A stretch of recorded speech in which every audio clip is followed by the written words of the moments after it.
ما دام انه على السنه وعلى الحق ما يهمه كلام الناس يصبر. Avez-vous une recommandation particulière aux femmes quant à l'étude de la science? La première recommandation qu'on peut faire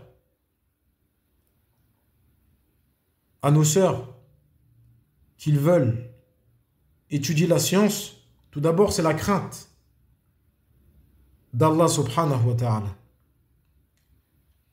Car Allah subhanahu wa ta'ala dit dans Surat Al-Talaq: وَمَنْ يَتَّقِ اللَّهَ يَجْعَلْ لَهُ مَخْرَجًا وَيَرْزُقْهُ مِنْ حَيْثُ لَا يَحْتَسِبُ. Celui qui craint Allah, Allah lui accorde une issue favorable et lui donne sa subsistance par des voies qu'il n'escomptait pas.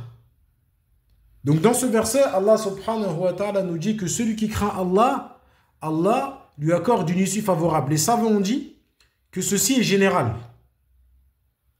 Car le mot indéfini, nakira, lorsqu'il est précédé d'une particule de condition, telle que man, par exemple, qu'on traduit par quiconque, ce mot indéfini montre la généralité, a une portée générale. Donc lorsqu'Allah subhanahu wa ta'ala dit وَمَنْ يَتَّقِ اللَّهَ يَجْعَلْ لَهُ مَخْرَجًا, celui qui craint Allah, Allah lui accorde une issue favorable, c'est général. Que ce soit dans l'étude de la science et autres. Et dans la suite du verset, il dit وَيَرْزُقُهُ مِنْ حَيْثُ لَا يَحْتَسِبُ, et lui donne sa subsistance par des voies qu'il n'escomptait pas. قال بعض علمائنا والعلم رزق. Certains de nos savants ont dit, et la science est une subsistance. Ainsi, le fait que la femme musulmane craint Allah subhanahu wa ta'ala, accomplit ce qu'Allah subhanahu wa ta'ala lui ordonne, délaisse ce qu'Allah subhanahu wa ta'ala lui interdit, sera une cause, et on peut dire sera bidnillah azawajal la plus grande cause, qu'elle acquiert une science profitable. La deuxième recommandation est que la femme musulmane préserve son temps. Car on remarque que certaines de nos sœurs perdent beaucoup leur temps dans des futilités. Plus particulièrement avec leur téléphone et plus particulièrement dans les réseaux sociaux. Certaines sœurs, qu'Allah leur accorde la réussite, restent de nombreuses heures à passer de compte en compte sur les réseaux sociaux, que ce soit Instagram, certains même TikTok et d'autres. Puis ensuite, elles vont se plaindre. Elles vont te dire, je n'arrive pas à mémoriser. J'ai du mal à réviser ma quantité. J'ai du mal à être assidu dans la lecture du Coran, dans la mémorisation du Coran, dans les durus. J'ai du mal. En plus de ça, en plus de l'étude de la science, je dois m'occuper de mon foyer et j'ai du mal, je n'ai pas beaucoup de temps. Alors nous disons à ces sœurs de préserver leur temps et de délaisser ce qui peut être un frein entre elles et l'acquisition de la science. Car il n'y a pas de doute que ces réseaux sociaux sont un poison. Sont un poison pour la femme musulmane. Car il n'y a pas de doute que la femme musulmane sort des réseaux sociaux lorsqu'elle y rentre chaque jour avec des dégâts collatéraux, comme on dit. Car quand bien même ce serait pour regarder des recettes, pour écouter des cours, pour avoir des conseils, comment s'organiser à la maison et autres. Parfois, il y a de la musique. Parfois, il y a des images indécentes et autres. Cela a un effet pour le cœur. Et ça va être un frein pour l'acquisition de la science. Ainsi, la deuxième recommandation est que la femme musulmane préserve son temps. La troisième recommandation est que la femme musulmane se donne des objectifs.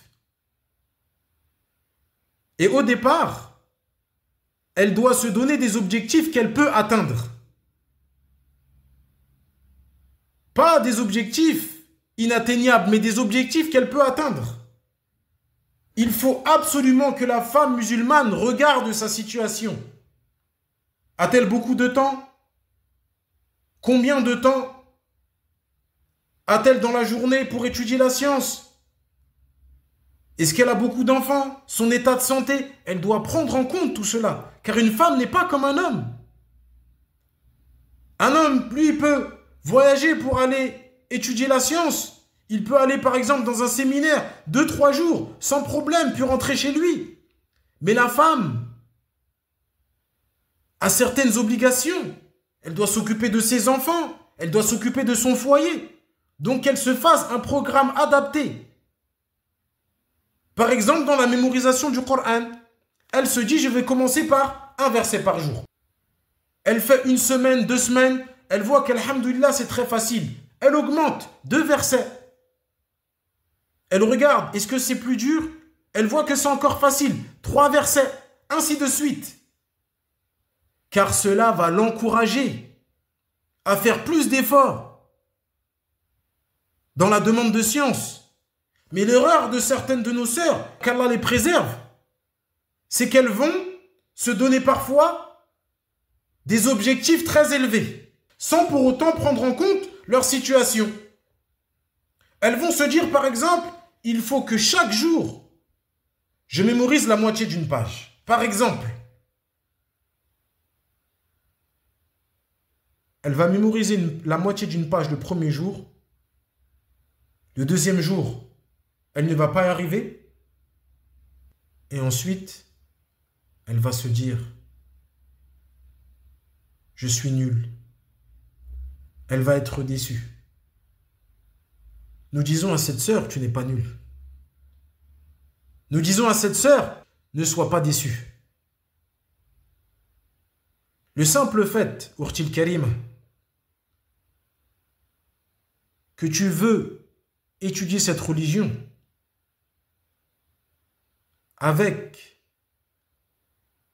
toutes ces responsabilités que tu as au quotidien, wallahi, c'est un bien immense. Fais-toi un programme que tu peux tenir. Ne te lance pas dans une moitié de page. Lance-toi dans 1 ou 2 versets. Si tu n'as pas beaucoup de temps, car tu as des enfants en bas âge, par exemple, lorsque tu fais la cuisine, lorsque tu fais le ménage, lorsque tu t'occupes de tes enfants, et pour habitude de mettre un cours. Et pour habitude, par exemple, de mettre un cours sur le tawhid. Écoute une série de cours, par exemple. Tu te dis le matin, voilà, je m'occupe de mon foyer. Je m'occupe de mes enfants, je fais le ménage, etc. Et pour habitude, par exemple, d'écouter une série de cours sur le tawhid. En fin d'après-midi, tu vas peut-être cuisiner pour ton mari et tes enfants et pour habitude, par exemple, d'écouter une série de cours sur le comportement. Et quand tu peux, quand tu trouves du temps, alors prends des notes. Prends des notes de ce que tu as entendu dans ces cours. Prends des notes, révise, ne serait-ce qu'avant de dormir. Et fais tout ton possible, selon ta capacité. Et fais les causes, organise ton quotidien. Essaye de te libérer du temps pour pouvoir étudier la science. Car ma sœur, le fait que tu quittes cette dunya en faisant partie de celles qui étudient leur religion et la propagent selon leurs capacités à leurs enfants, à leurs voisins et autres. Par Allah, c'est un grand bien. Et c'est meilleur que la dunya et tout ce qu'elle contient.